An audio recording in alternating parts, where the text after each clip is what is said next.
السلام علیکم دوستانو، زه ستاسو ورور زعفران صادق یو ځل بیا ستاسو په خدمت کې له یوې نوې ویډیو سره. دوستانو په دې ویډیو کې تاسو ته ښودل کېږي 4 دانې شمسیان دي او 4 انچ سمرسیبل ده، د اوبو ګولم 40 ګزه کې ده او انویټ 1.5 کیلو واټه 1.11 ده او د دې پروګرام درته ښایم. شمسیان تاسو ته ښکارېږي، ښه شمسیان دي، دا تور شمسیان دي او شمسي 2.5 واټ ده که 300 یوه دانه شمسي 400 واټه ده او 4 دانې شمسیان دي، اوبه ژورې دي.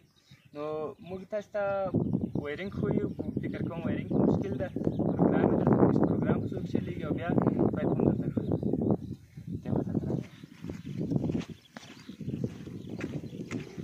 او دا د شمسیانو وایرینګ د یو له بل سره ټول تړل شوي دي. 4 شمسیان یې تر اخره برق ځینې وتلی دی او پی ډي اف یې د یوې شمسي ولټیج تاسو ته ښیم.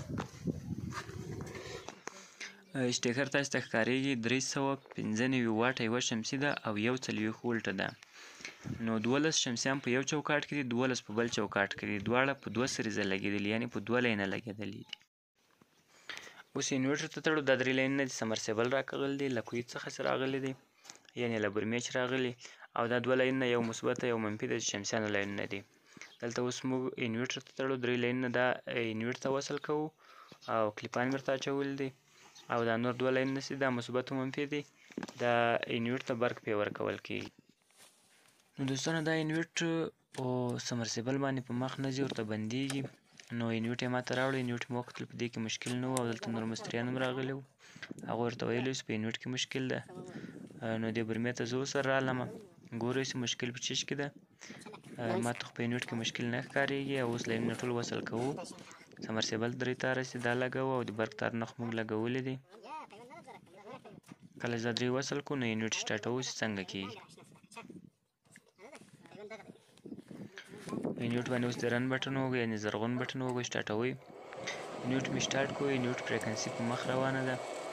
دلته ESPO فالټ راغلی، د دې معنی دا شی ده چې له ده څخه چې کوم برق د سمرسیبل طرف ته وځي دلته مشکل ده.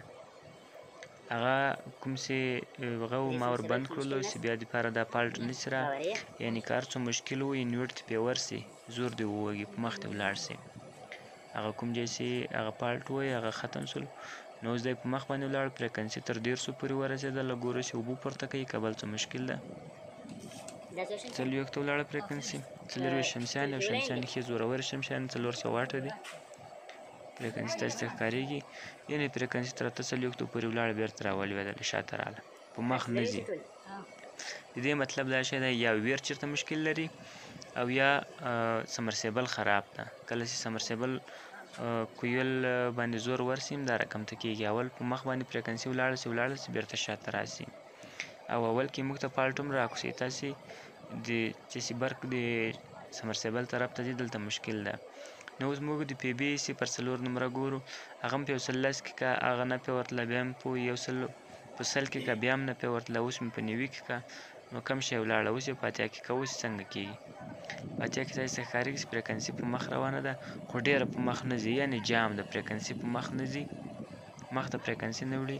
ګورو د انویټ پنکینګ ګورو چې ګرمه هوا خو نه راچوي، یعنې په انویټ باندې بوج ډېر ده که لږ.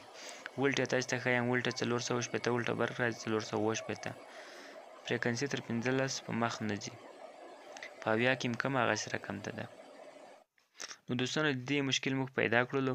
مشکل یې دا ول دا ویر وسوځل، یعنې ختم سلو، چې کوم مشکل و دا ویر یې وسوځلو. مخ ته بل ځای ویر شارټ ته، په دې خاطر باندې دا ویر دلته کمزوری و، سمرسیبل طرف ته تللی و، دا شارټ ول. دلته مکمل ویر شارټ و، موږ پیدا کړو، له دا نورو تارو سره هم شارټ سوی و. دا ځای مې پیدا کړلو، هغه اوبو وږلی و، سلوشن سم نه و پې لوېدلی. نو دا مشکل اوس موږ حل کړو انشاءالله. دا مې جوړ کړلو، سلوشن بیا وروسته پې اچوو، یا ریسټارټوو چې څنګه کېږي. فریکونسي په 48 کې چلېږي، تاسو ته ښکارېږي فریکونسي په 48 کې ده. او PB 0 فلډر یې درته ګورو چې هغه په څو کې ولاړ ده. PB 0 دا په 80 کې ولاړ ده، تاسو ته ښکارېږي. او کوم شمسیان چې دي 24 شمسیان دي، 12 په یو چوکاټ کې دي، 12 په بل چوکاټ کې دي. دا په 2 سریزه بسته سوي دي، یعنې د دواړو چوکاټونه مثبت راغلي انویټ ته لګېدلي او د دواړو منفي راغلي انویټ ته لګېدلي. 480 ولټه برق راغلی ده له دواړو چوکاټو څخه، یعنې دا په 2 سریزه بسته دي، یعنې موږ ورته په 2 لاینه یایو. 12 شمسیان په دې چوکاټ کې دي او 12 شمسیان په دې چوکاټ کې دي. دوستانو اوس ګورو، اوبه درته ګورو چې څنګه اوبه پورته کوي. مایع چې کوم د مایع یا سمرسیبل 80 متره کته سوی په 40 متره کې د اوبو ګول ده. نو ماشاءالله ښې اوبه پورته کوي، 4 انچه اوبه راکوي او اوبه ډېرې ژورې دي، شمسیان ښه شمسیان دي، ښې اوبه پورته کوي. په دې کې مشکل دلته چې موږ کله رالو په دې کې مشکل دا و چې انویټ ورته بندېدلو، مستریان ورته ویلي چې د دې انویټ کې مشکل ده. نو په دې کې موږ مشکل پیدا کړلو. مشکل 2 جا د سمرسیبل ته چې کوم لاین تللی و دا 2 جا سلوشن سوی و، یعنې 2 جا یې غوټې پیدا کړې وې، ویر 2 ټوټې سره 3 ټوټې سره یو سوی و. هغه ځای کې دلته باران سوی و نو سلوشن سم نه و پیلېدلی، اوبه ورته سوي و، په دې خاطر باندې شارټ پیدا کړی و، انویټ په مخ نه ورتلو. نو دوستانو دا مشکل ولو. که مې ویډیو خوښه سوې چینل سبسکرایب کړئ، ویډیو لایک کړئ، ښایسته کمنټ ورکوئ، د نورو ویډیو لپاره له موږ سره پاتې سئ. الله مو مل شه.